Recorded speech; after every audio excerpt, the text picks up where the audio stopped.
Hey everyone, इस video में हम जानेंगे लॉ ऑफ कॉन्ट्रैक्ट के बारे में। आप जानते होंगे कि लॉ ऑफ कॉन्ट्रैक्ट जो है वो लीगल रीजनिंग का एक बहुत ही मेजर और इम्पॉर्टेंट पार्ट है। लास्ट ईयर के एग्जामिनेशन में आपने देखा ही होगा कि किस तरीके से 20 क्वेश्चंस केवल लॉ ऑफ कॉन्ट्रैक्ट आए थे। तो ये एक मेजर पार्ट है, इसलिए हम इस वीडियो में लॉ ऑफ कॉन्ट्रैक्ट को बहुत ही बेसिक से समझने की कोशिश करेंगे। एक चीज़ ध्यान रखिएगा, इसमें आपको कुछ भी चीज़ याद रखने की ज़रूरत नहीं है। सब कुछ हम प्रैक्टिकल और बहुत ही ज़्यादा एक्सप्लेनेटरी मैनर में करेंगे, जिससे कि ये चीज़ बहुत ही ज़्यादा ईजी हो जाएगा। फ्रेंड्स, आगे बढ़ने से पहले मैं आपको एक मूवी का क्लिप दिखाना चाहूँगी। आप उसे ध्यान से देखिएगा, क्योंकि हम उस चीज़ को लीगल फॉर्म में कन्वर्ट करके समझेंगे कि वो चीज़ है क्या। बीच में एक तरीके का कॉन्ट्रैक्ट हो रहा है, जहाँ पे हीरो जो है ये लड़की के फादर से उसकी शादी की बात करने जाता है, बट वो रिजेक्ट कर देते हैं। उसके बाद में ये एक ऑफर सामने रखते हैं कि आइदर वो एक बॉक्स में पैसे रखें उसको लेकर के वापस जाए, या फिर उनके पास में ये ऑफर था कि वो एक बॉक्स लेकर के जाए और उसमें पैसे लेकर के वापस आए।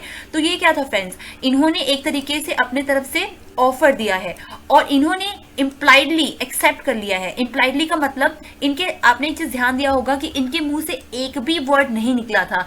इन्होंने केवल ये खाली वाला बक्सा को लेकर के वो चले गए। इसका मतलब इन्होंने ऑफर को एक्सेप्ट किया है, इन्होंने ऑफर को इम्प्लाइडली एक्सेप्ट किया है। इन्होंने वर्ड यानी कि कुछ बोल करके नहीं, केवल उन्होंने एक्ट करके इसको एक्सेप्ट किया है। और फ्रेंड्स, इसके बाद में ये क्या हो जाएगा, एक तरीके से इन दोनों ने एक दूसरे को प्रॉमिस किया है कि जैसे ही वो पैसे लेके आएंगे वो इनकी शादी अपनी बेटी के साथ करवा देंगे।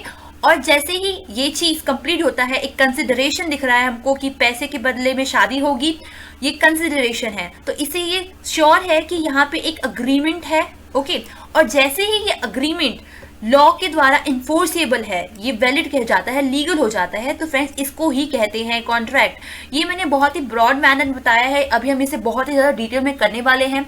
तो ये आपके कॉन्सेप्ट को क्लियर करने के लिए मैंने आपको इस तरीके से बता दिया है।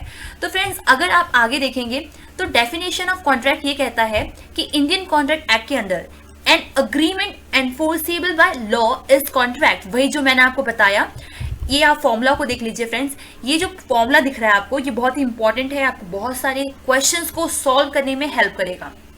बेसिकली अग्रीमेंट जो है ये तीन चीजों से मिलकर के बनता है। पहले आप प्रपोजल दे, पर्सन जो है वो प्रपोजल देगा, और फिर अदर पर्सन उस चीज को एक्सेप्ट करेगा, और उसके बाद में ये जो चीज हो जाएगा इसे कहेंगे हम प्रॉमिस। यानी कि ये इस तरीके से चल रहा है इस फॉर्म में। पहले प्रपोजल कंप्लीट होगा, फिर प्रॉमिस हो जाएगा, फिर उसे कहेंगे हम अग्रीमेंट। और फ्रेंड्स, जैसे अगर अग्रीमेंट वो चीज होता है जिसमें कि एवरी प्रॉमिस और set of promise forming the consideration for each other is an agreement. यानी कि वो जो प्रॉमिस में अगर आपने कंसिडरेशन दे दिया है कि अगर तुम पैसे लेकर के आते हो तो मैं तुम्हारी शादी करवा दूंगा अपनी बेटी के साथ में, ये एक तरीके से कंसिडरेशन है। और इस कंसिडरेशन के बाद में हम किसी चीज को अग्रीमेंट कहते हैं। आप इस फॉर्मूला से देख सकते हैं कि हम किस चीज को अब कॉन्ट्रैक्ट कहेंगे। एक चीज याद रखिए, अग्रीमेंट और कॉन्ट्रैक्ट दो डिफरेंट चीज है। कॉन्ट्रैक्ट वो चीज है जब हम लोग किसी अग्रीमेंट को एनफोर्सेबल बाय लॉ मान लेते हैं, तो ये बन जाता है हमारा कॉन्ट्रैक्ट। इसको और सिंप्लीफाइड मैनर में हम आगे देखेंगे। तो चलिए बढ़ते हैं आगे। आप फ्रेंड्स एक चीज याद रख लीजिए कि अग्रीमेंट जो है वो एक वाइडर टर्म है और कॉन्ट्रैक्ट जो है वो एक नैरो टर्म है। जैसे कि अगर कोई मान लीजिए ये अग्रीमेंट है, ये एरिया जो है अग्रीमेंट है, और ये जो है ये कॉन्ट्रैक्ट है। इसका मतलब जितने भी कॉन्ट्रैक्ट है वो अग्रीमेंट तो है, पर सारे के सारे अग्रीमेंट कॉन्ट्रैक्ट हैं ये जरूरी नहीं है। आप इस इमेज से इसको चीज को समझने की कोशिश कीजिए कि लेट्स से आपने मुझे ये ऑफर किया कि आप मुझे आपकी बाइक को सेल करेंगे। ये आपने मुझे ऑफर दिया, मैंने उसको एक्सेप्ट कर लिया, और इसके बाद में मान लीजिए हम लोगों ने कंसिडरेशन के लिए भी मान गए, तो ये एक अग्रीमेंट बन गया। पर लेट्स से ये कहते हैं हम कि ये जो बाइक थी ये चोरी की हुई बाइक थी, जिसकी वजह से ये जो अग्रीमेंट था, ये जो अग्रीमेंट है इसे हम कॉन्ट्रैक्ट नहीं बना सकेंगे, क्योंकि ये लीगल चीज नहीं है, ये लीगली जस्टिफाइड नहीं है, जिसकी वजह से इसे हम गलत ठहराएंगे। तो वही मेरा कहने का मतलब है कि ये जो मान लीजिए जो ब्लू वाला पार्ट है, ये आपने मुझे ऑफर दिया और जैसे ही मैंने एक्सेप्ट किया वो और नैरो हो गया, और जैसे ही वो चीज प्रॉमिस में कन्वर्ट हो गया तो वो और नैरो हो गया। प्रॉमिस में यानी का मतलब है कंसिडरेशन, और जैसे ही वो चीज कंसिडरेशन के साथ में आ गई तो वो चीज बन गया हमारा अग्रीमेंट, और जैसे ही वो अग्रीमेंट जो है वो कॉन्ट्रैक्ट बन गया और यानी कि वो लीगली एनफोर्सेबल है तो वो कॉन्ट्रैक्ट बन जाएगा। यानी कि मान लीजिए वो जो चोरी की हुई बाइक वाला जो केस है हमारा, वो इस भाग में आएगा, पर मान लीजिए वही बाइक अगर चोरी की हुई नहीं होती तो वो हमारे इस ब्लू वाले पार्ट में आता। इस पिंक वाले पार्ट में वो चीज आ रही है जो कि लीगली एनफोर्सेबल नहीं है, चोरी की हुई है, गलत धंधे से है, फ्रॉड से की हुई चीज है। जो भी गलत चीज है, लीगली एनफोर्सेबल नहीं है, वो इस पिंक वाले पार्ट में है, और जो भी लीगली एनफोर्सेबल है वो इस ब्लू पार्ट में है। तो यही इस चीज का मतलब था।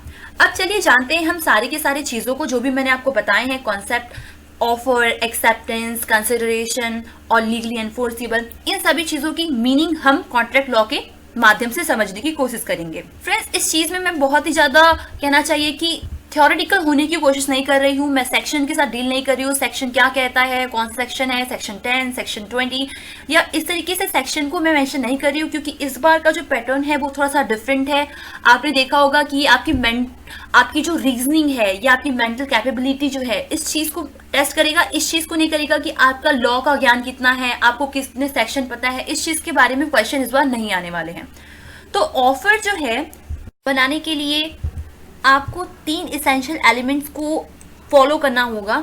उससे पहले फ्रेंड्स आपको मैं बता दूं कि as per the Indian contract act जो ऑफर होता है उसको आप तब बना सकते हैं जब आपकी पर्सनल विलिंगनेस हो, आपकी खुद की मर्जी हो, आपका खुद का मन हो उस ऑफर को बनाने का, या फिर उस चीज को करने या उस चीज को न करने का। ओके, तो इसे हम कहते हैं ऑफर। ऑफर को आप वर्ड से बना सकते हैं, रिटन बना सकते हैं, जैसा भी मन चाहे आप उस तरीके से ऑफर को बना सकते हैं। उसके अलावा जो ऑफर बनाता है उसे कहते हैं हम ऑफरर, और जिसे ऑफर बनाया जाता है उसे कहते हैं हम ऑफरी, और प्रॉमिसी भी कहते हैं और प्रॉमिसर भी कहते हैं। और फ्रेंड्स, अगर हम आगे बढ़े तो देख सकते हैं कि यहाँ पे इसेंशियल एलिमेंट्स जो हैं ये कहता है कि आपका अगर ऑफर बनाने का मन है तो आपको उसे एक्सप्रेस करना होगा। लेट्स से यहाँ पे ए है और बी है, तो ये जो आप हो ए, आपको आपके फ्रेंड की बाइक खरीदनी है, तो ये तो ऑब्वियस है कि अगर आपको बाइक खरीदनी है तो आपको इस बी को बताना होगा, इस बी को ये बताना होगा कि हाँ भाई मुझे तुम्हारी बाइक खरीदनी है, तो आप कितने रुपए में दोगे या क्या इसका चार्जेस होगा। तो यहाँ पे एक्सप्रेशन जो है ये एक इम्पॉर्टेंट और इसेंशियल चीज है। आप इसको खुद तक के रख करके बस खुद में मन में बोल रहे हैं कि आपको बाइक चाहिए, तो इसे ऑफर नहीं कह सकते हैं। और इस चीज को आपको ध्यान देना है कि ये किसी और को बना हो, इसमें ये चीज ध्यान होना चाहिए कि ये मेड टू अनदर है। ओके, आप खुद से सवेरे उठते हैं, सोचते हैं मैं रोज ये इतने बजे उठूंगा, ये करूंगा, ऐसे ऐसे करूंगा, ये मैं ऑफर बना रहा हूँ खुद को, ऐसे करने पर मुझे ये चीज मिलेगा, तो ये आपका खुद से बनाया हुआ ऑफर है, तो इसे आप लीगल सेंस में एक ऑफर नहीं कह सकते हैं। तीसरी बात ये कि अगर आप ऑफर बनाते हैं तो आपका ऑब्जेक्ट ये होना चाहिए कि आपको सामने वाले की कंसेंट मिल जाए। ओके, मान लीजिए आप बोल रहे हैं कि मैं ऑफर बनाता हूं पर सामने वाला उस चीज को डिनाई कर दे, तो ये आपको ऑफर नहीं है। आपकी ये विलिंगनेस होनी चाहिए कि आपको सामने वाला जो है एक्सेंट दे दे या उस चीज को एक्सेप्ट कर ले। चलिए आगे बढ़ते हैं। तो यहाँ पे आप टाइप्स ऑफ ऑफर देख सकते हैं। कॉन्ट्रैक्ट एक्ट में टाइप्स ऑफ ऑफर बहुत ही डिफरेंट मैनर में दिया हुआ है, तो यहाँ पे मैंने उसे बहुत ही ब्रीफ करके बताया हुआ है। पहला है स्पेसिफिक ऑफर। स्पेसिफिक ऑफर वो होता है जिसमें आप किसी एक स्पेसिफिक पर्सन को ऑफर बनाते हैं। मान लीजिए ये आप हैं ए और ये आपका फ्रेंड है बी, तो अगर आपको स्पेसिफिक ऑफर बनाना है तो आप किसी एक सिंगल पर्सन को ही बना सकते हैं। आपका ये फ्रेंड है सी डी, तो आप ये तीनों को मिलकर बना रहे, तो इसे हम स्पेसिफिक ऑफर नहीं कह सकते हैं, केवल इसी एक सिंगल पर्सन को बनाना होगा। दूसरा है जनरल ऑफर। जनरल ऑफर वो होता है जिसमें आप एज एन होल पूरे वर्ल्ड को ऑफर दे रहे हैं। आपको एक पता होगा, इसका एक लैंडमार्क केस था कॉन्ट्रैक्ट एक्ट में, Carlill versus carbolic smoke ball corporation limited, बहुत ही फेमस केस है। इसमें क्या होता है कि एक कंपनी रहती है, वो एक न्यूज़पेपर में नोटिफिकेशन या एक नोटिस देती है कि जो भी पर्सन इस स्मोक बॉल को कंज्यूम करता है, खाता है, उसके बावजूद भी अगर उसको वो बीमारी होती है या उस चीज से वो अफेक्ट होता है, तो उसे सारे पैसे रिटर्न मिल जाएंगे और साथ ही साथ उसे कंपनसेशन भी मिलेगा। पर बेसिकली क्या होता है, जैसे ही एक विमेन उस मेडिसिन को, उस स्मोक बॉल को कंज्यूम करती है, फिर भी वो उस चीज से अफेक्ट हो जाती है, वो उस चीज से बीमार हो जाती है, तो वो जैसे ही इस चीज को लेकर के कोर्ट जाती है या उन आदमी के सामने जाते हैं, तो वो आदमी उस चीज़ को डिनाई कर देता है। वो बोलता है कि इस चीज़ को हम नहीं मानेंगे, ये हमारे लिए कोई भी, आपको मैंने पर्सनली ऑफर नहीं दिया है, मैंने आपसे पर्सनली कोई कांटेक्ट नहीं किया है, ना मैंने आपको ऐसा बोला पर्सनली जा करके। इसी चीज को लेकर के कोर्ट ने ये कहा कि भाई तुमने भले ही स्पेसिफिकली जा करके नहीं कहा, पर ये एक जनरल ऑफर था जिसमें आप जनरली आपने सारे लोगों को ऑफर बना दिया था। तो यहाँ पे एक चीज ध्यान रखिए कि एक जनरल ऑफर है जिसमें कि वो बाइंडिंग होता है। अगर लेट्स से आगे वाले इंसान ने उस चीज को एक्सेप्ट कर लिया तो वो एक अग्रीमेंट बन जाता है। वहीं पर हम आगे देखें तो इनविटेशन टू ऑफर दिख रहा है, ये थोड़ा सा रिपीट हो गया है, इसे भूल जाइए। इनविटेशन टू ऑफर जो है ये भी जनरल ऑफर की तरह ही है, बट इसमें डिफरेंस ये है कि जनरल ऑफर में आपको यहाँ पे आपने सब कोई को ऑफर दिया, ठीक है, अब सामने वाले उसे एक्सेप्ट कर लेते हैं। पर वहीं पे अगर मान लीजिए एक शॉप है, वो शॉप वाले ने एक शू रखा हुआ है, उसका प्राइस है 500 रुपीज। अब उस शू को लेकर के एक आदमी गया, उसको बहुत अच्छा लगा, शू को देखा तो उसने सोचा चलो दुकान जाते हैं और शू को खरीद लेते हैं। अब वो जैसे ही दुकान गया तो उसने बोला भैया आप इस शू को मुझे दे दीजिए 500 रुपीज में, पर दुकान वाले ने उसे मना कर दिया। उसने बोला भाई मेरे पास एक ही शू है, मैं इसे तुम्हें नहीं बेच सकता हूँ। तो सामने वाला बोलता है कि भैया आपने तो इसे रखा है, आपने ऑफर दिया, मैंने इसे एक्सेप्ट कर लिया, तो ये बन गया अग्रीमेंट, तो आप इसे मुझे कैसे देने से मना कर सकते हैं।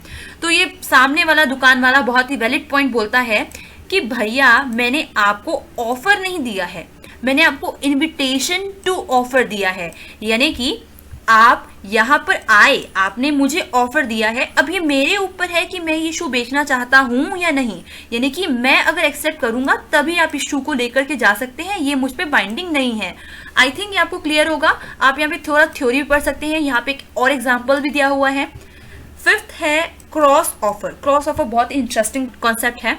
तो क्रॉस ऑफर जो है इसमें ऐसा होता है, मान लीजिए एक एग्जाम्पल लेते हैं कि हमारे पास है ए एंड बी। अब ए जो है इसके पास में एक वॉच है, वहीं पे बी जो है ये चाहता है कि ये इसकी घड़ी को खरीद ले, बहुत ही अच्छी है, हीरे लगे हुए हैं उसमें, बहुत सुंदर घड़ी दिख रही है। अब ये जो है बी एक लेटर लिखता है ए को कि भाई मुझे तुम्हारी ये वॉच जो है 5000 रुपीज में खरीदनी है। वहीं पे जो ए है ये भी एक लेटर लिखता है सेम टाइम पे, सेम डे को, कि भैया मुझे तुम्हें ये 5000 रुपीज में अपनी घड़ी को बेचनी है। तो चलिए आप पहले तो इसको भूल जाइए, इधर ध्यान मत दीजिए। आप अब खुद से दिमाग लगाइए, खुद से रीजनिंग लगाइए कि क्या इसे आप एक अग्रीमेंट कहेंगे, क्या ये जो दोनों एक पर्सन है ये दोनों एक दूसरे को घड़ी बेचना अब इन लोगों के लिए नेसेसरी हो जाएगा, क्योंकि यहाँ पे तो दोनों का प्राइस सेम ही है और दोनों चाहते हैं कि घड़ी को बेचे और ये चाहता है ये घड़ी को खरीदे। फ्रेंड्स आप इसे अग्रीमेंट नहीं कह सकते हैं, ना इसे आप एक्सेप्टेंस कह सकते हैं, क्योंकि गलत बात ये है कि यहाँ पे आपने सामने वाले को ऑफर दिया है, यहाँ पे दोनों ने ही ऑफर दिया है, यहाँ पे एक्सेप्टेंस किसी भी साइड से नहीं हुई है, जिस वजह से हम इसे कहते हैं क्रॉस ऑफर। आई थिंक ये क्लियर है। इसको लेकर के एग्जाम में क्वेश्चन भी आए हैं काफी सारे। दूसरा कॉन्सेप्ट आता है हमारा एक्सेप्टेंस को लेकर के। एक्सेप्टेंस जो है ये हमने काफी बार यूज किया है, आई थिंक क्लियर भी होगा आपको, फिर भी हम थ्योरी के रूप में देख लेते हैं कि एक्सेप्टेंस जो है ये सिग्निफाई करता है कि आप सामने वाले की चीज जो है या सामने वाले के ऑफर जो है उस चीज को लेना चाहते हैं या उस चीज को मान करके आप आगे बढ़ना चाहते हैं, ठीक है। अब इसके बाद में आप एक प्रॉमिस क्रिएट करके उस पर्सन को आप अपने तरफ से कंसिडरेशन दे करके उसकी सामान को लेना चाहते हैं, ये हो गया आपका एक्सेप्टेंस।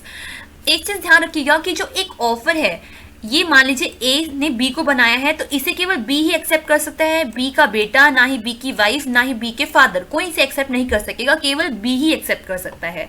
एसेंशियल्स ऑफ एक्सेप्टेंस ये कहता है कि फर्स्ट चीज ये है कि ये एब्सोल्यूट और अनकंडीशनल होनी चाहिए।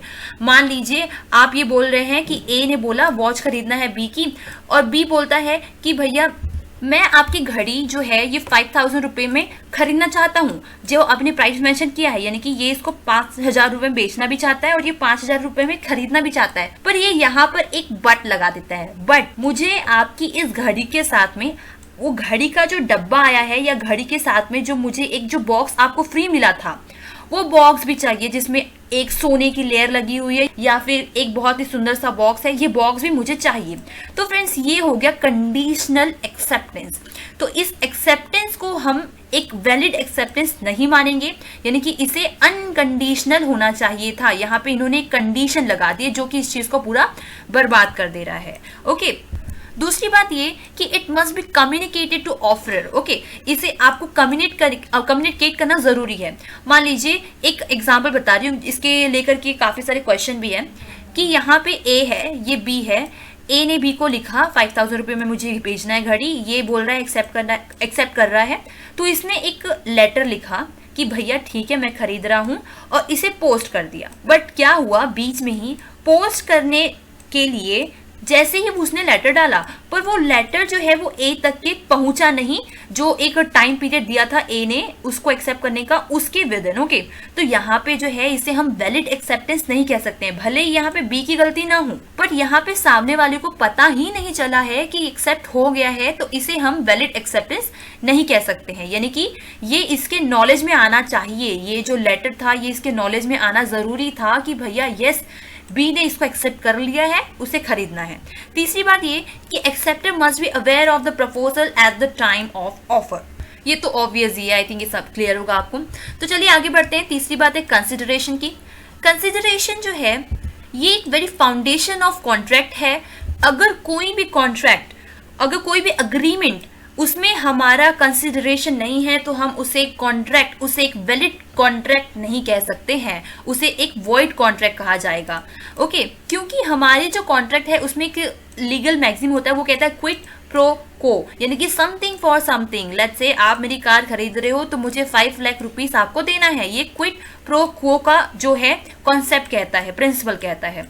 यहीं पे अगर हम बोलेंगे कि नहीं ये अपने को फ्री में कार दे रहा है, ये तो एक ग्रेटिट्यूस और एक फ्री का एक्ट हो जाएगा, जिसे हम केवल एक प्रॉमिस कह सकते हैं, उसे कॉन्ट्रैक्ट नहीं कह सकते हैं। ओके, इंडियन कॉन्ट्रैक्ट में कंसिडरेशन जो है वो प्रेजेंट, पास्ट और फ्यूचर तीनों का चलता है। फ्रेंड्स, ये लास्ट ईयर प्रीवियस ईयर आज क्वेश्चन में से एक है कि पास्ट, प्रेजेंट और फ्यूचर तीनों के तीनों कंसिडरेशन हो सकते हैं। मान लीजिए आप एक कार खरीद रहे हैं या फिर अपने फ्रेंड के पास एक कार खरीद रहे हैं, और उसका कंसिडरेशन ये है कि आपके फ्रेंड ने कुछ साल पहले आपसे 5 लाख रुपए लिया था जिसको रिटर्न नहीं किया है, उसके बदले में आप कार खरीद रहे हैं।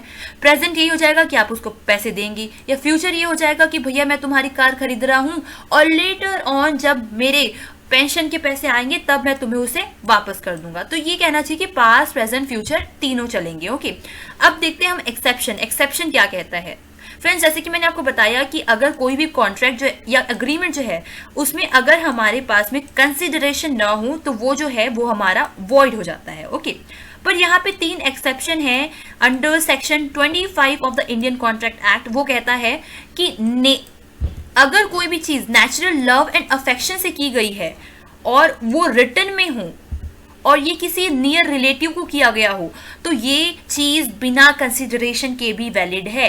यानी कि मान लीजिए आप एक छोटे से बच्चे हैं और जो आपका कोई चाचा है उसे आप बहुत पसंद है, तो वो जो चाचा है वो बिना कंसिडरेशन के उनकी सारी प्रॉपर्टी आपके नाम कर रहा है। यानी कि ये जो है ये एक नेचुरल लव एंड अफेक्शन को लेकर के किया गया है। यहाँ पे कंसिडरेशन कुछ नहीं है, ये बच्चा अपने चाचा को कुछ नहीं देने वाला है, फिर भी उसे प्रॉपर्टी मिल रही है। यानी कि ये एक वैलिड कंसिडरेशन मानी जाएगी क्योंकि ये as per the natural love and affection हो रहा है। दूसरी बात, past voluntary service. Past voluntary service जो है इसको हम एक एग्जांपल से समझेंगे। मान लीजिए एक पर्सन है या आपका एक वॉलेट घूम गया था। ओके, अब एक दूसरा पर्सन है सी, उसको आपका वॉलेट मिल गया, आपका पॉकेट मिल गया, उसमें बहुत सारे पैसे थे, आपका एटीएम कार्ड था, पूरा आइडेंटिटी प्रूफ था, तो उसने आपका पॉकेट आपको रिटर्न कर दिया। तो ये जो ए है ये बोलता है भैया आपने बहुत अच्छा किया, मैं आपको इसके बदले में कुछ पैसे दूंगा। तो ये जो चीज है इसने वर्क, इसने कंसिडरेशन, इसने जो एक्सेप्टेंस था इसने पहले ही कर लिया है, पर उसको उस चीज का कंसिडरेशन, उस चीज का फल जो है वो लेटर स्टेज में मिल रहा है, तो इसे भी हम वैलिड कहेंगे। ओके, तीसरी बात, टाइम बार डेट। ये बात ये होती है जैसे मान लीजिए आप किसी डेट को पे नहीं कर पा रहे हैं, तो लेटर ऑन एक टाइम दिया गया था आपको कि इसके बाद में आपको इसके पहले आपको पे करना है, फिर भी आप फेल हो गए, तो इसके बाद में बेसिकली क्या है, इसको कंटिन्यूएंस को लेकर के इस चीज को कंटिन्यू रखने के लिए आप मान जाते कि नहीं भैया मैं तुम्हारे पैसे को तो वापस करूंगा ही करूंगा, तो ये आप जब वापस कर रहे हैं तो इसे भी हम वैलिड मानेंगे। यानी कि ये टाइम बार डेट जो है इस चीज को आप फर्दर कंटिन्यू करके आप इसे रिटर्न कर रहे हैं, तो इसे हम कहते हैं टाइम बार डेट।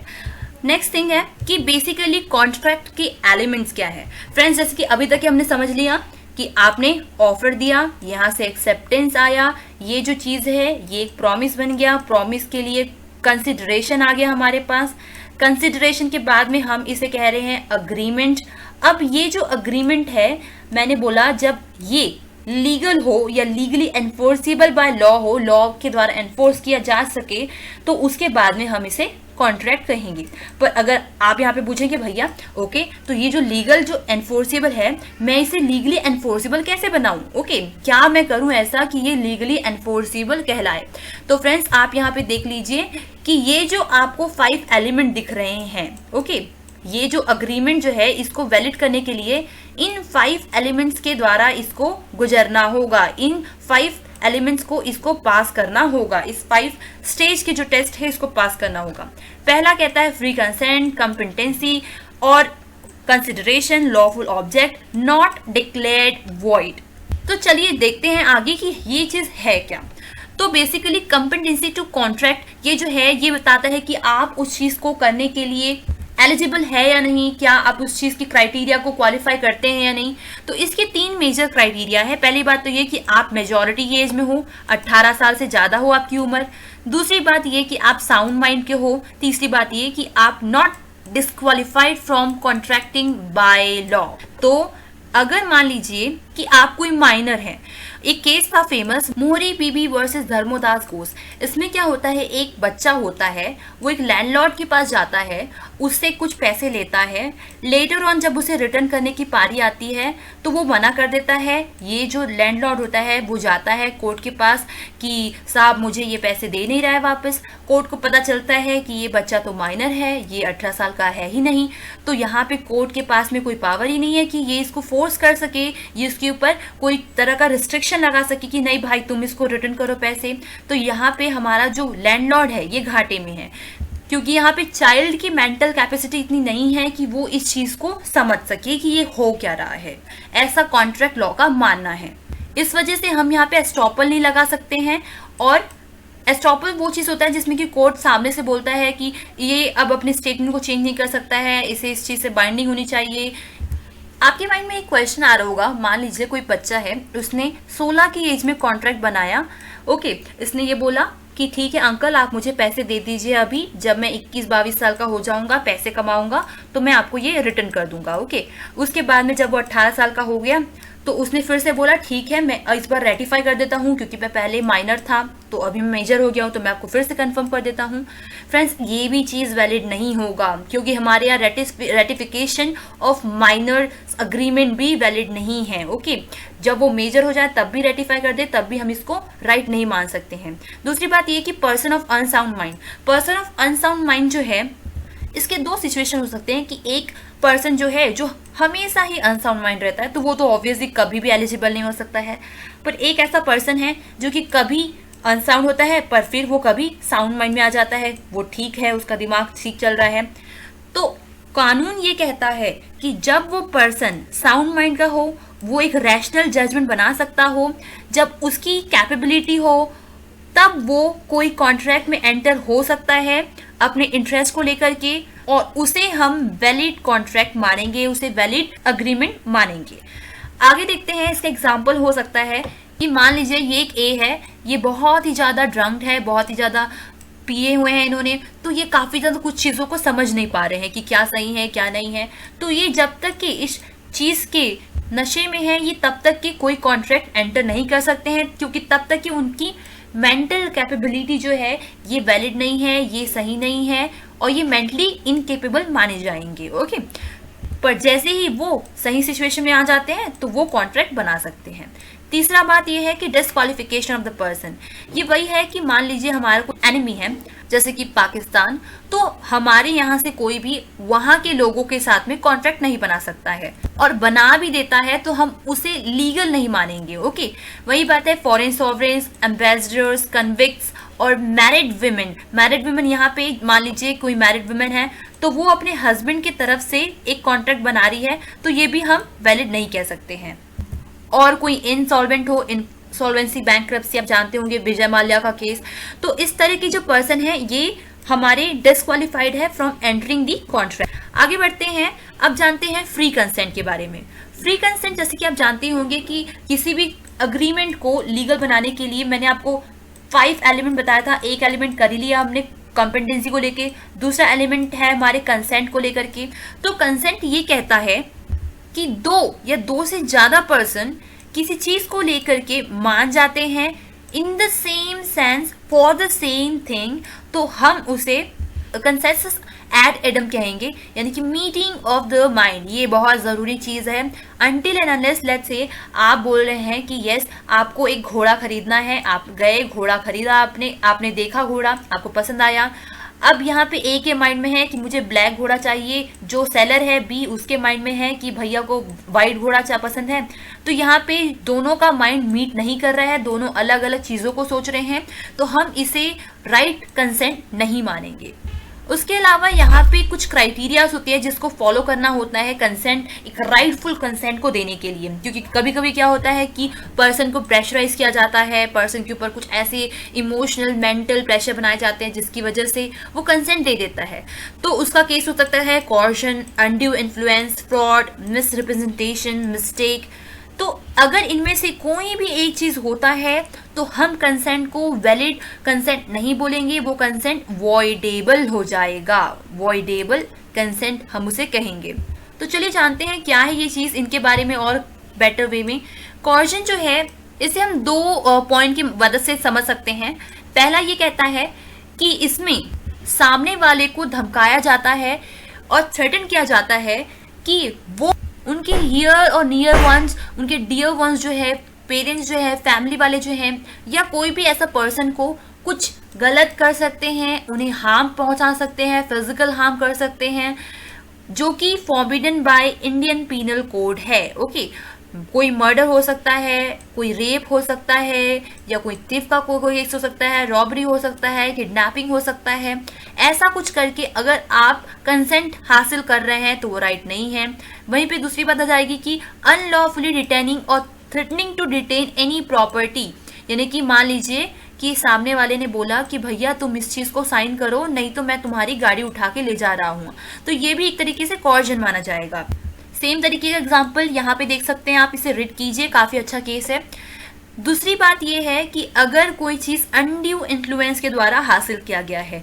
अनड्यू इन्फ्लुएंस जो होता है इसमें जो ऑफरर होता है और जो ऑफरी होता है, यानी कि जो ऑफर बनाता है, जो एक्सेप्ट करता है, ये दोनों एक ऐसे सिचुएशन में होते हैं या एक ऐसी पोजीशन में होता है जिसमें कि आइदर ऑफ द पर्सन किसी एक दूसरे के ऊपर डोमिनेट कर सकते हैं, या जो ऑफर बना रहा है वो ऑफरी के ऊपर डोमिनेट कर सकता है, या जो ऑफरी है वो ऑफरर को इन्फ्लुएंस कर सकता है, और कुछ अनफेयर मीन्स के हेल्प से खुद को एडवांटेज में रख सकता है। इसे कहते हैं हम अनड्यू इन्फ्लुएंस।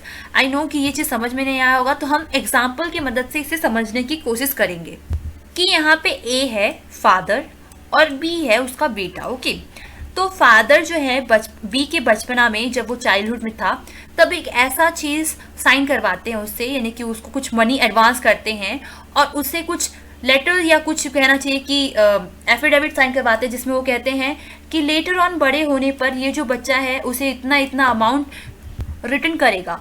और यहाँ पे ये जो मनी लिखा हुआ है इसने ये डबल है या अनरीजनेबल है। मान लीजिए इसने यहाँ पे 500 रुपये इसे बचपन में दिए थे, तो यहाँ पे ये बोल रहा है कि आपको 5 लाख रुपीज़ या 50,000 रुपीज़ रिटर्न करना है, तो ये काफ़ी अनरीजनेबल है और ये इससे डबल अमाउंट है। यानी कि यहाँ पे अनड्यू इन्फ्लुएंस जो है इसका यूज़ किया गया है। फादर जो है यहाँ पे बच्चे को अनड्यू इन्फ्लुएंस की मदद से ऐसा कॉन्ट्रैक्ट साइन करवा रहा है।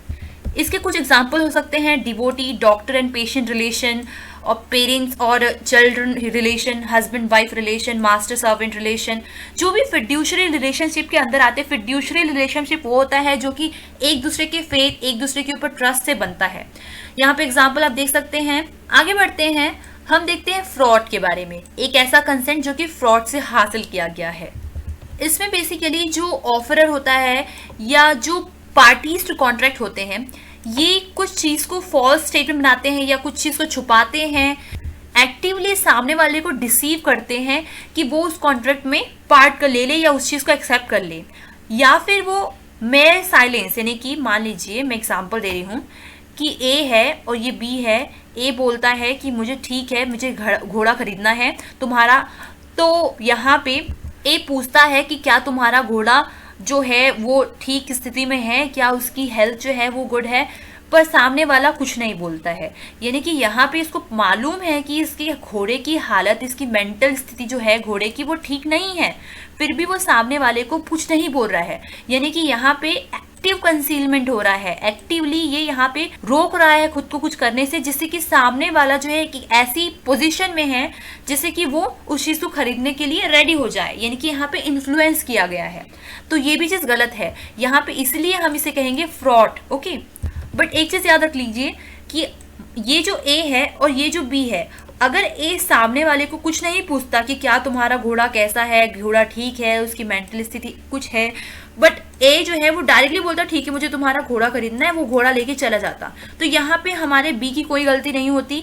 बी भले ही यहाँ पे चुप था, उसको पता था घोड़ा की हालत ठीक नहीं है, तो यहाँ पे हम इसे गलत नहीं कह सकते क्योंकि यहाँ पे पेसिव कंसीलमेंट हुआ है। ओके, आगे देखते हैं मिस रिप्रेजेंटेशन के बारे में।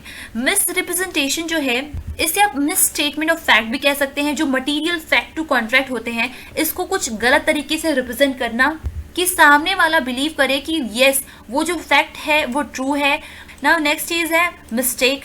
इसे दो तरीके से बनाया जा सकता है कि it may defeat the consent altogether और it may mislead the parties as to purpose which they contemplated. Okay, यहाँ पे मैंने नीचे में आपको इसके दो टाइप भी दिए हुए हैं कि यहाँ पे बायलैटरल मिस्टेक और यूनिलैटरल मिस्टेक हो सकते हैं। वही जो मैंने ऊपर एग्जांपल दिया है, मान लीजिए कि ए और बी जो है ये अग्री हो रहे हैं कि ठीक है घोड़ा हम खरीदेंगे बी का, और यहाँ पर बी और ए ये दोनों को ही नहीं पता है कि जो बी का जो हॉर्स है वो ऑलरेडी डेड पड़ा हुआ है। ओके, यानी कि दोनों एक मिस्टेक में है, दोनों को कुछ मटेरियल फैक्ट जो है उसके बारे में गलत फहमी है। ओके, यानी कि ये एक बायलैटरल मिस्टेक है, हैंस अग्रीमेंट जो है ये वॉइड है। हाँ, एक चीज़ ध्यान रखिएगा कि मैंने जितने भी फ्री कंसेंट के अंदर आपको पढ़ाया है, फ्रॉड या फिर कॉर्जन, उसमें बस एक ही चीज़ है जो कि वॉइड होता है, वो है मिस्टेक। मिस्टेक के जितने भी केसेस होते हैं वो वॉइड होते हैं। वहीं पे बात करें हम यूनिलैटरल मिस्टेक की, यूनिलैटरल मिस्टेक जो है ये कोई एक्सक्यूज़ नहीं हो सकता है। बस एक चीज़ ये हो सकता है कि वो जो मिस्टेक हुआ है वो मिस्टेक ऑफ फैक्ट हो, ना कि मिस्टेक ऑफ लॉ हो। सामने वाला बोल रहा है कि ठीक है इंडिया में ये लॉ है, पर मुझे नहीं पता था कि इंडिया में ऐसा कुछ लॉ है, तो इस मिस्टेक को हम राइट नहीं ठहरा सकते, इस चीज़ को सही नहीं बोल सकते। पर वहीं पे मान लीजिए कि उसे कुछ फैक्ट को लेकर के मिस इन्फॉर्मेशन होती या कुछ गलत जानकारी मिली होती, तो हम उसे बोलते कि yes there is a unilateral mistake. वहीं पे बात करें इंडिया जो है वो हमारे फॉरेन लॉज जो है उनको एक्सक्यूज कर सकता है, यानी कि आपको फॉरेन लॉज की जानकारी ना हो, ये एक वैलिड आर्ग्यूमेंट हो सकता है, बट आपको इंडिया के लॉ की जानकारी ना हो, ये एक गलत आर्ग्यूमेंट है। आगे बढ़ते हैं। अब हमने सारे के सारे पार्ट ऑफ फ्री कंसेंट कर लिया है। फ्री कंसेंट के बाद में आगे बढ़ते हैं हम अनलॉफुल अग्रीमेंट में। अनलॉफुल अग्रीमेंट मैंने आपको बताया था कि एक ऐसा अग्रीमेंट जो कि फॉरबिडन बाय नेशन हो, forbidden by law of the nation हो। यानी कि मान लीजिए आप बोल रहे हैं कि आपको लिकर बेचना है इंडिया में, ये तो फॉरबिडन बाय लॉ है, यानी कि बिना लाइसेंस के, यहाँ पे विद लाइसेंस है बट बिना लाइसेंस के अगर आप कोई लिकर बेच रहे हैं तो वो तो फॉरबिडन बाय लॉ है इंडिया में। या फिर कोई पर्सन है जो कि बोल रहा है बाइगामी करेगा इंडिया में, जो कि वो भी सही नहीं है। ओके, और मान लीजिए कोई पर्सन बोल रहा है कि सामने वाले को वो डिफ्रॉड करेगा या सामने वाले को कुछ इंजरी पहुंचाएगा, तो ये भी हमारा अनलॉफुल अग्रीमेंट्स के अंदर आएगा। या एक पर्सन एक ऐसे अग्रीमेंट में एंटर हो रहा है जो कि इमोरल हो या अपोजिंग टू पब्लिक पॉलिसी हो। कहीं पे मान लीजिए एक मास मर्डर या फिर मास कॉन्स्पिरेसी की बात चल रही हो, तो वो भी अगेंस्ट द पब्लिक पॉलिसी है, तो हम इसे भी अनलॉफुल अग्रीमेंट मानेंगे। तो फ्रेंड्स, ये था आज के लिए सारा का सारा कॉन्ट्रैक्ट लॉ का कॉन्सेप्ट, और इसके अलावा भी बहुत छोटी छोटी चीज़ें होती हैं जिसको आप क्वेश्चंस की मदद से समझ सकते हैं। फ्रेंड्स, मैंने इस कॉन्सेप्ट को क्लियर करने के लिए लास्ट ईयर यानी कि क्लैट 2020 के कुछ क्वेश्चंस नहीं, कॉन्ट्रैक्ट लॉ के कह सकते हैं, मैंने सारे के सारे क्वेश्चन ही इसमें सॉल्व किए हैं। अराउंड 20 क्वेश्चन है, तो चलिए देखते हैं क्या है बेसिकली हमारा क्वेश्चन। उससे पहले मैं आपको बता दूं फ्रेंड्स, आपको ये क्वेश्चन पहले खुद अटेम्प्ट करने हैं, उसके बाद ही मेरा एक्सप्लेनेशन, मेरे आंसर को देखना है। आप पहले वीडियो को पॉज कीजिए, फिर उसे आप देखिए, समझिए और उसके आगे बाद ही बढ़िए। ओके, तो पहला क्वेश्चन आप देख सकते हैं। इस वीडियो को आप पहले पॉज कर लीजिए और खुद से इस क्वेश्चन को अटेम्प्ट करने की कोशिश कीजिए। बस एक चीज ध्यान रखिएगा कि आप कोई भी आंसर दे रहे हो वो आंसर लीगल सेंस में आपको एक अपना लॉजिक दिमाग अपना यूज करना है। इसमें आप सोचिए कि क्या एक लॉयर के हिसाब से या क्या एक पर्सन एक लॉजिकल रीजनिंग के हिसाब से कोई आंसर को या राइट या रॉन्ग बोल सकता है या नहीं। एक मेथड हो सकता है कि आप इसे एलिमिनेशन मेथड से कर सकते हैं। तो चलिए देखते हैं क्वेश्चन, आई थिंक आपने कर लिया होगा। तो क्वेश्चन ये कह रहा है कि ए ने बी को प्रपोजल दिया, वो अपने शेयर को 500 रुपीज में बी को सेल करना चाहता है। वहीं पे बी जो है वो उस शेयर को 400 रुपीज में खरीदना चाहता है। तो क्या हम इसे वैलिड एक्सेप्टेंस मानेंगे? प्रिंसिपल ये कहता है कि acceptance of the proposal must be exact mirror image of the proposal. Okay, तो मैंने आपको ये पहले ही बता दिया है कि जिस सेंस में वहां पे ऑफर बना है उसी सेंस में उसे एक्सेप्ट करना चाहिए। यहाँ पे किसके दिमाग में कुछ और चल रहा है, इसके दिमाग में कुछ और चल रहा है, ये चीज वैलिड नहीं है। तो इसका आंसर फ्रेंड्स क्या हो सकता है? B has accepted the proposal. नहीं, बिल्कुल नहीं। बी, इसको बाद में देखेंगे। It is not clear if B has accepted the proposal. इस तरीके के आंसर बहुत ही बच्चों टाइप आंसर है, यानी कि इट इज नॉट क्लियर, यानी कि नेगेटिव सेंस में आप आंसर दे रहे हैं, ये राइट नहीं है। It is not clear whether A has made a proposal to B. No, ये भी नहीं हो सकता है क्योंकि ये साफ दिख रहा है कि A made a proposal. Okay, तो ये तो बड़ी क्वेश्चन में ही लिखा हुआ है, तो इसका आंसर होगा B. B has not accepted the proposal of A. तो अगर आपको ये आंसर समझ आ गया होगा तब तक कि आप ये आंसर नंबर 62 को अटेम्प्ट कीजिए। आंसर नंबर 62 ये कहता है, फ्रेंड्स उससे पहले मैं आपको बता दूं कि लास्ट ईयर का जो क्वेश्चन पेपर था वो बहुत इजी आया था, बट उसमें एक चीज़ उन्होंने ये भी यूज़ किया था कि वो, जैसे कि मैंने आपको पढ़ाया प्रिंसिपल कि ये होता है, ये होता है, ये होता है, पर इन्होंने अपने हिसाब से ही, यानी कि बच्चे उस चीज़ को रटे नहीं, इस चीज़ के लिए लेकर के उन्होंने प्रिंसिपल खुद ही बनाया था और उन्होंने ये चेक करने की कोशिश की कि सामने वाला क्या इस चीज़ को अवॉइड करके इस चीज़ को ही डायरेक्टली अटेम्प्ट कर रहा है। तो ऐसी गलती आप मत कीजिएगा, आप पहले प्रिंसिपल को रीड कीजिए, उसके बाद ही फैक्ट को पढ़िएगा।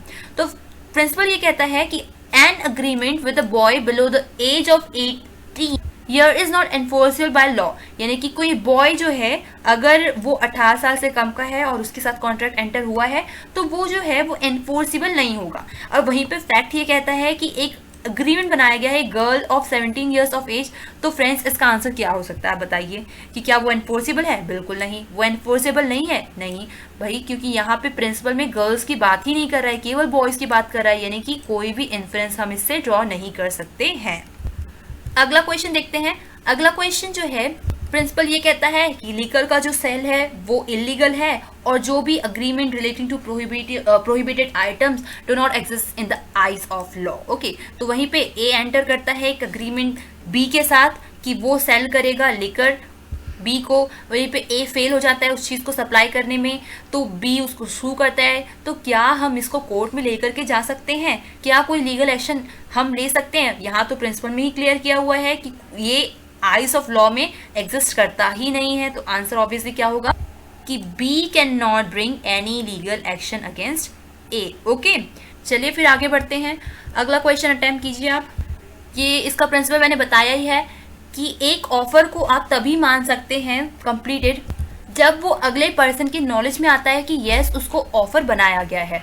तो वही है कि ए जो है वो एक लेटर सेंड करता है बी को कि उसको उसका हाउस खरीदना है। तो ये पूछ रहा है कि कब कम्युनिकेशन ऑफ प्रपोजल जो है वो उसको एक्सेप्ट या उसको कंप्लीट माना जाएगा। उसकी वाइफ पढ़े? नहीं। उसकी वाइफ को हैंड ओवर करे? नहीं। जब वो लेटर को सेंड करे? नहीं। जब वो उसे रीड करे, ओके, जब उसके वो नॉलेज में आए तब हम इसे एक्सेप्टेड मानेंगे। नेक्स्ट क्वेश्चन ये कहता है कि an agreement by entered may be entered into orally in written और बाय कंडक्ट। ये मैंने बताया है आपको। तो फ्रेंड्स फैक्ट ये कहता है कि ए जो पर्सन है वो एक शॉप में गया और वहाँ से उसने टूथब्रश जो है उसको पकड़ा और उसे एक चेक दिया और वो वहाँ से चल पड़ा। उसने अपने मुंह से कोई भी शब्द नहीं निकाला।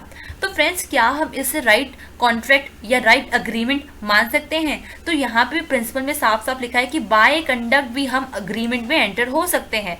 तो ऑब्वियसली आंसर क्या होगा? A entered into an agreement with B. Okay, अब बढ़ते हैं अगले क्वेश्चन की तरफ। अगला क्वेश्चन आप रीड कीजिए। प्रिंसिपल ये कहता है कि property consist of right to possess, right to use, right to alienate, right to exclude other. Sell is complete when property gets transferred from seller to the buyer. Okay, fact ये कहता है कि ए जो है, ए बी की car को खरीदता है। कुछ दिनों के लिए ए बोलता है बी को कि आप मेरे कार को रख लीजिए अपने पास ही। तो यहाँ पे ये पूछ रहे हैं कि क्या हम इस सेल ऑफ कार को कंप्लीट मानेंगे? तो इसका आंसर क्या हो सकता है फ्रेंड्स? यहाँ पे आप ध्यान दीजिए, इस प्रिंसिपल में ये बोलता है right to use, right to alienate. Okay, sale of जो सेल होता है वो कंप्लीट तब होता है जब प्रॉपर्टी ट्रांसफर हो जाती है from seller to buyer. Okay, यहाँ पे तब तो हो गया है कि ए जो है इसको प्रॉपर्टी ट्रांसफर हो गई है, उसके बाद में वो बोलता है बी को कि आप इसको अपने पास ही रख लीजिए। तो यहाँ पे ऑब्वियसली उसके पास राइट टू एलिनेट है। ओके, तो यहाँ पे आंसर होगा A, sale of car is completed. Okay, चलिए आगे देखते हैं। प्रिंसिपल मैंने जो बताया था आपको कि a person who is usually mad but occasionally not mad may make a contract when he is not mad, यानी कि जब वो साउंड माइंड में हो। फैक्ट ये है कि A generally remains in state of madness and rarely becomes capable of understanding anything. तो ऑप्शन ये है कि ए कॉन्ट्रैक्ट बना सकता है, ऑप्शन बी ये है कि ए कभी भी कॉन्ट्रैक्ट नहीं बना सकता है, ऑप्शन सी ये कहता है कि ये कॉन्ट्रैक्ट बना सकता है जब भी इसका मन चाहे, जब वो पागल हो, जब वो पागल ना हो। डी कहता है कि A can make a contract only for his own benefit. Friends, ये काफ़ी ज़्यादा बच्चों वाले आंसर दिख रहे हैं, ये ऑप्शन 3 इनमें से। तो इनमें से अगर आपने कोई भी यूज़ किया है, कोई भी आंसर दिया है, तो आपको इस वीडियो को एक बार और देखना होगा, अपने कॉन्सेप्ट को क्लियर कीजिए, क्योंकि मैंने इस वीडियो में बहुत ही साफ साफ बताया है इस चीज़ को। ओके, तो आंसर होगा A, has made a contract. Okay, आगे बढ़ते हैं। नेक्स्ट क्वेश्चन ये कहता है कि an agreement without free consent can be enforce only at the option of party whose consent was not free. कि यहाँ पे गैंगस्टर होता है ए, और ए जो है बी की गर्लफ्रेंड के हेड के ऊपर गन रखता है और बोलता है भाई तुम इस कॉन्ट्रैक्ट में एंटर हो। तो यहाँ पे ये बोल रहा है कि क्या बी लेटर ऑन कॉन्ट्रैक्ट में एंटर हो सकता है? तो प्रिंसिपल में बहुत साफ साफ लिखा हुआ है कि जब भी फ्री कंसेंट नहीं होती है। अच्छा, मैं एक चीज़ बनाना भूल गई कि वॉइड और वॉइडेबल जो कॉन्ट्रैक्ट होते हैं उसमें ये डिफरेंस होता है कि वॉइड जो है वो कभी भी एनफोर्स नहीं हो सकता, उसको कभी भी लेटर ऑन, मान लीजिए आपका मन कर रहा है कि नहीं आप उसे एनफोर्स कर ले, तो उसे आप लेटर ऑन कभी एनफोर्स नहीं कर सकते। ओके, पर मान लीजिए वहीं पे एक पर्सन ने आपको झूठ बोल के कॉन्ट्रैक्ट में एंटर करवाया है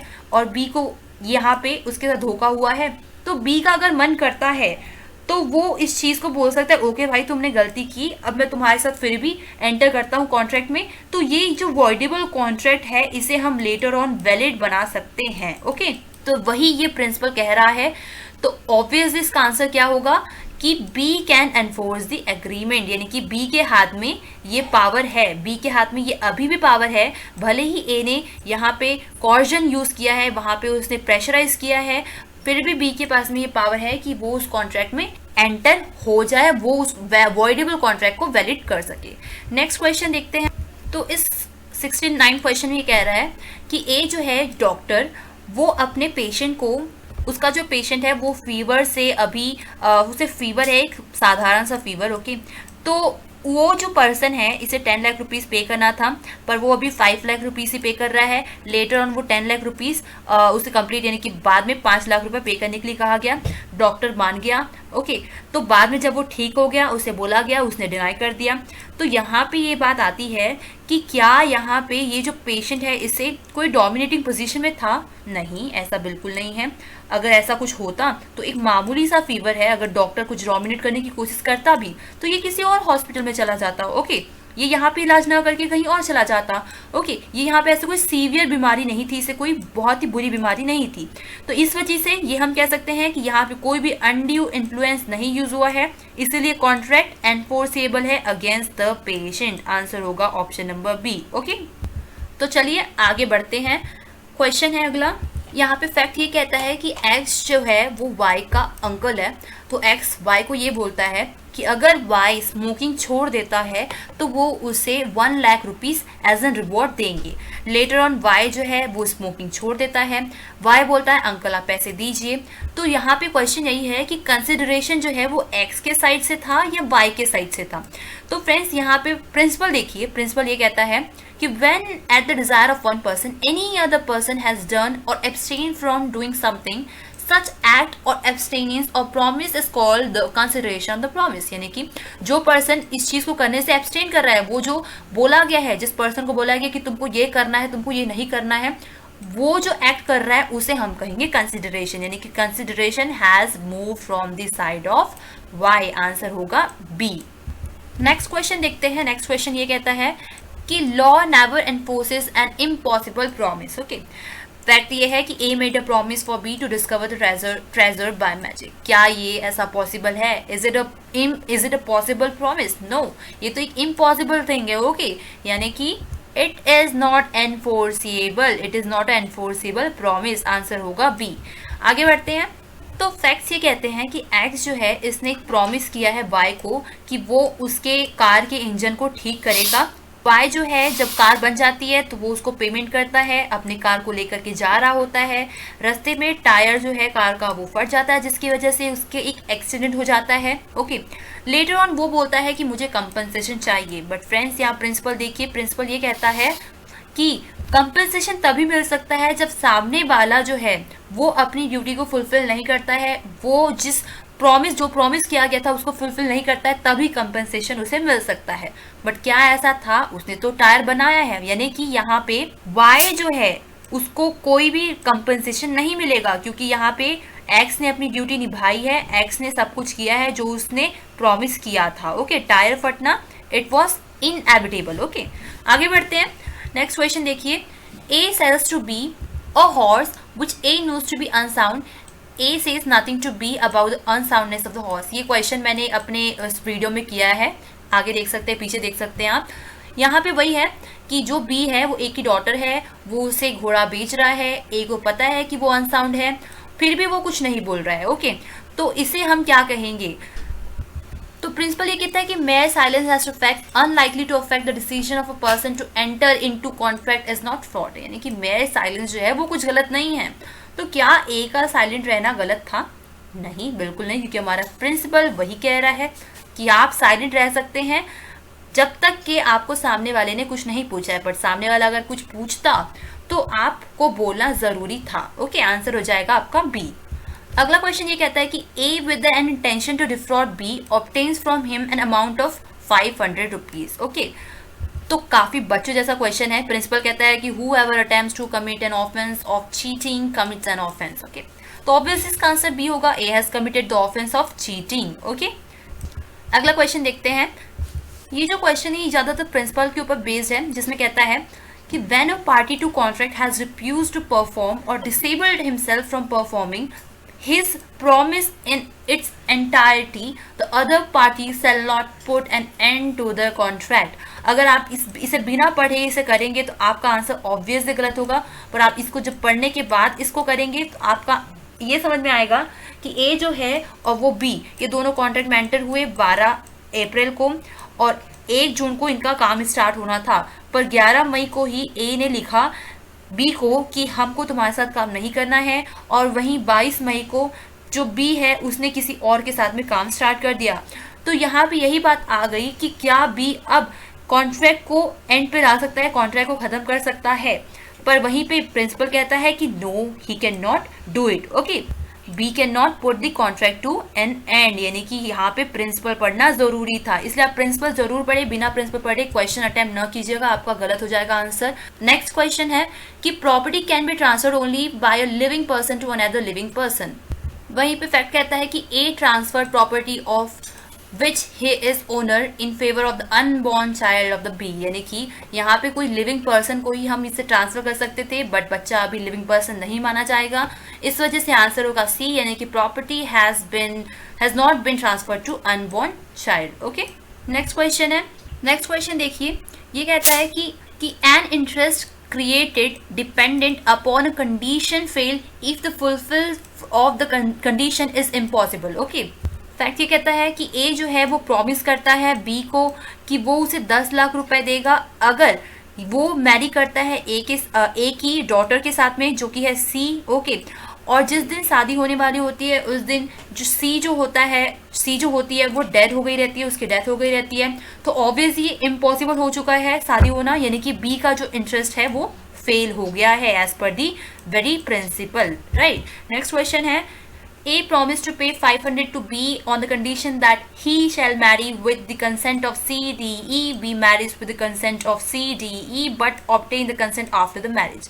Principal कहता है कि a condition must be completed with after the happening of event to which such condition is attached. Okay, यानी उस कंडीशन को फुलफिल करना जरूरी था, तो उसने भले ही उस कंडीशन को शादी के बाद फुलफिल किया है, बट उसे फुलफिल किया है, यानी कि B has fulfil the condition, उसने फुलफिल किया है, उससे 500 रुपीज मिलेगा। ओके, नेक्स्ट क्वेश्चन देखते हैं। नेक्स्ट क्वेश्चन है, प्रिंसिपल ये कहता है कि कंडीशन जो है, कोई भी कंडीशन हो उसको कंप्लाई करना जरूरी है in order to claim the benefit of the agreement. कोई भी बेनिफिट पाना है तो ऑब्वियसली कंडीशन जो है उसको फुलफिल करना पड़ेगा। फैक्ट ये कहता है कि ए जो है वो अग्री करता है कि वो अपने फार्म को ट्रांसफर करेगा बी को, अगर बी इंग्लैंड नहीं जाता है नेक्स्ट 3 इयर्स के लिए। ओके, तो उसका इंटरेस्ट जो है उस फार्म में सीज हो जाएगा। ओके, यानी कि क्वेश्चन समझिए बहुत ध्यान से कि अगर हमारा बी जो है वो इंग्लैंड नहीं जाता है विद इन नेक्स्ट 3 ईयर, तो उसको वो फार्म नहीं मिलेगा। ओके, वो जो हमारा अग्रीमेंट हुआ है वो सीज हो जाएगा, वो खत्म हो जाएगा। वही बोलता है कि बी जो है वो नेक्स्ट 3 सालों तक के इंग्लैंड नहीं गया, यानी कि इसका आंसर ऑब्वियस है कि बी का जो इंटरेस्ट है फार्म पे वो कंटिन्यू नहीं रहेगा, उसे फार्म नहीं मिलेगा, उसका कोई राइट नहीं है। लास्ट क्वेश्चन देखते हैं। ये कहता है कि A gives B receipt for money paid to B, oral evidence is offered to prove the payment. वहीं पे प्रिंसिपल ये कहता है कि हमारे टर्म को फुलफिल, यानी कि अगर हमारे पास रिटन कॉन्ट्रैक्ट है तो हमें किसी भी तरीके के ओरल एविडेंस की जरूरत नहीं है, हम उसे एक्सक्लूड कर सकते हैं। तो इसमें ऑप्शन दिए हुए हैं, ऑप्शन पढ़ के आप एक्सक्लूड कीजिए। आंसर है oral evidence to prove the payment is not allowed, उसकी जरूरत नहीं है क्योंकि वो ऑलरेडी एक्सक्लूड हो चुका है। आई थिंक ये क्लियर होगा। सो हमने मेजॉरिटी ऑफ क्वेश्चन कर लिए हैं। आई थिंक ज्यादातर क्वेश्चंस को आप लोगों ने सही किया होगा क्योंकि हमने बहुत सारे क्वेश्चन को पहले ही थ्योरी में डील कर चुके हैं और काफी प्रैक्टिकल मैनर में हमने इसे किया है। सो फ्रेंड्स, अगर आपको ये वीडियो अच्छे लग रहे हैं तो आप इसे और एक बार देखिए क्योंकि इससे आपको और भी इंफॉर्मेशन मिलती रहेगी। जितनी बार देखेंगे उतनी बार आपको समझ में आएगा। मैंने इसमें बहुत ही ज़्यादा क्लियरली, बहुत ही ज़्यादा एग्जाम्पल्स के साथ में एक प्रैक्टिकल मैनर में इसे एक्सप्लेन करने की कोशिश की है। So that's all friends, thanks for watching this video, bye.